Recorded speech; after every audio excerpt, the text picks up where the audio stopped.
नमस्कार, आप देख रहे हैं चैलेंज न्यूज। मैं नैन्सी बजाज। देखते हैं सुबह की 10 ताजा खबरें। बिना विदेश गए दिल्ली के युवक को मंकी पॉक्स। केरल के कोलंबो का रहने वाला एक 35 साल का शख्स 12 जुलाई को यूएई की यात्रा कर लौटा था। इसके बाद वह मंकी पॉक्स पॉजिटिव पाया गया है। केरल के कन्नूर शहर में 31 साल का एक शख्स 13 जुलाई को दुबई से लौटा था, बाद में मंकी पॉक्स से संक्रमित पाया गया है। केरल के ही मलप्पुरम का एक 35 साल का शख्स यूनाइटेड अरब अमीरात से 6 जुलाई को लौटा था, बाद में उसमें भी मंकी पॉक्स वायरस मिला है। दिल्ली में बिना विदेश गए 34 साल का एक मरीज पॉजिटिव मिला है। हालांकि ये शख्स मनाली में एक पार्टी में शामिल होकर कुछ दिनों पहले लौटा था। इन चारों ही मामलों में संक्रमित पुरुष हैं। वो सभी की उम्र 35 साल या उससे कम है। साथ ही दिल्ली में बिना विदेश यात्रा के केस मिलने के बाद लोगों में खौफ बढ़ गया है।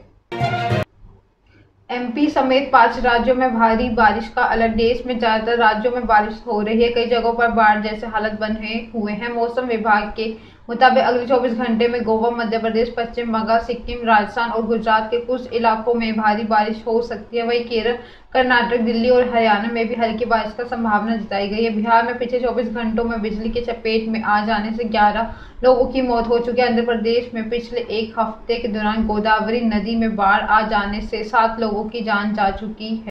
मानसून आने के बाद से अब तक गुजरात में 100 और महाराष्ट्र में भी 110 से ज़्यादा अधिक लोगों की मौत हो चुकी है। वहीं असम में इस साल बाढ़ और भूस्खलन के कारण 197 लोग अपनी जान गंवा चुके हैं।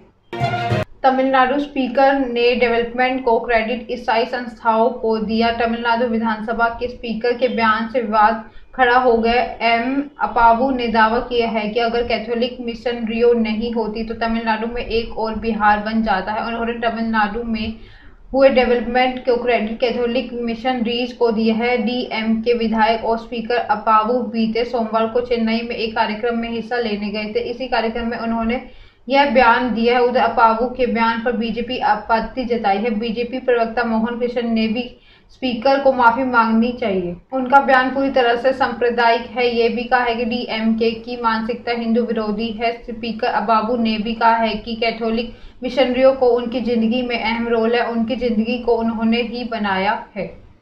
केस में यूपी सरकार को सुप्रीम कोर्ट की फटकार। सुप्रीम कोर्ट ने जुबेर केस में यूपी सरकार पर सवाल उठाए। कोर्ट ने कहा है कि गिरफ्तारी के लिए क्रिमिनल जस्टिस सिस्टम गलत तरीके से इस्तेमाल हुआ है, इसमें जल्दबाजी नहीं करनी चाहिए थी। सुप्रीम कोर्ट ने सोमवार को कहा है कि ऑल्ट न्यूज के को फाउंडर मोहम्मद जुबेर के खिलाफ क्रिमिनल जस्टिस सिस्टम का लगातार गलत तरीके से इस्तेमाल किया गया है। कोर्ट ने कथित हेट स्पीच के लिए जुबेर के खिलाफ दर्ज एफआईआर के संबंध में अंतरिम जमानत देते हुए कहा है कि टिप्पणी की 20 जुलाई को हुई है। सुनवाई में फैक्ट चेकर मोहम्मद जुबेर का दर्ज भी सभी मामलों में अंतरिम जमानत दे दी गई थी। कोर्ट ने गिरफ्तारी के आदेश पर भी सवाल उठाए। सुप्रीम कोर्ट ने यह भी कहा था कि गिरफ्तारी के पावर का इस्तेमाल जल्दबाजी में नहीं किया जाना चाहिए था।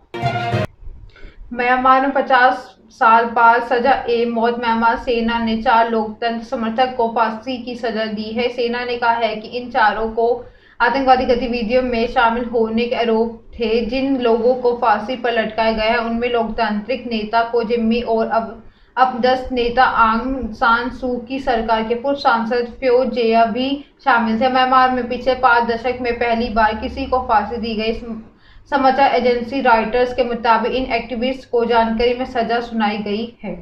खुद के असैन्य सरकार होने का दावा करने वाली राष्ट्रीय एकता सरकार के मानवाधिकार मंत्री आंग नयो मिन के लोकतंत्र समर्थकों पर लगे आरोपों को खारिज किया। उन्होंने कहा है कि मौत की सजा देना डर के जरिए लोगों पर शासन करने का प्रयास है।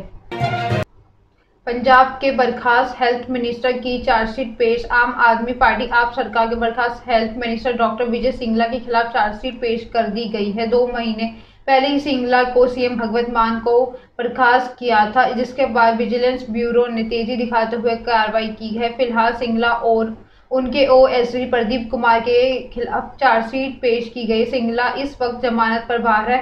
वे लगातार मानसा में एमएलए होने के नाते सियासी गतिविधियों में शामिल हैं। डॉक्टर विजय सिंगला पर आरोप था कि वे विभाग के टेंडर समेत हर काम में 1% कमीशन मांग रहे हैं। इसकी शिकायत विभाग के इंजीनियर ने सीएम भगवंत मान को कर दी है। रिश्वत मांगने की रिकॉर्डिंग भी सीएम तक पहुंचे। सीएम मान ने दावा किया था कि उन्होंने सिंगला को बुलाकर पूछा तो उन्होंने गुनाह कबूल किया, जिसके बाद उन्हें कैबिनेट से बर्खास्त कर एंटी करप्शन का केस दर्ज करा दिया गया है। गुजरात में जहरीली शराब से अब तक 18 की मौत। गुजरात के बोटाद जिले के जहरीली शराब पीने से अब तक 18 लोगों की मौत हो गई, वहीं 45 लोग गंभीर रूप से बीमार हैं। सोमवार को इस केस में 10 लोगों की मौत हो गई है, जिसके बाद अहमदाबाद क्राइम ब्रांच ने देर रात शराब बनाने वाले मुख्य आरोपी को गिरफ्तार कर लिया है। सूत्रों के मुताबिक मुख्य आरोपी ने पूछताछ में बताया है कि शराब फैक्ट्री में मेथनॉल की आपूर्ति की जा रही है। केमिकल अहमदाबाद के सीधे सप्लाई किया जाता है। इधर जिले के प्रभारी मंत्री वीनू मोरदिया ने कहा है कि दोषी अधिकारियों पर सख्त कार्रवाई की जाएगी। गाजियाबाद में सड़क हादसों में 4 कांवड़ियों की मौत। गाजियाबाद में दिल्ली मेरठ एक्सप्रेसवे पर 2 सड़क हादसों में 4 कांवड़ियों की मौत हो गई। मसूरी इलाके में हरिद्वार से लौट रहे 3 कांवड़ियों की बाइक डिवाइडर से जा टकराई। वहीं कबीरनगर थाना क्षेत्र में भी डिवाइडर से टकराकर स्कूटी सवार कांवड़ियों की मौत हो गई। पुलिस ने 4 शवों को पोस्टमार्टम के लिए भेज दिया। किसी भी कांवड़ियों ने हेलमेट नहीं पहना हुआ था। बताया जा रहा है कि हादसे के बाद कांवड़ियों का सिर डिवाइडर से टकराया और मौत हो गई। पुलिस मान रही है कि यदि हेलमेट पहना होता तो शायद जान बच जाती।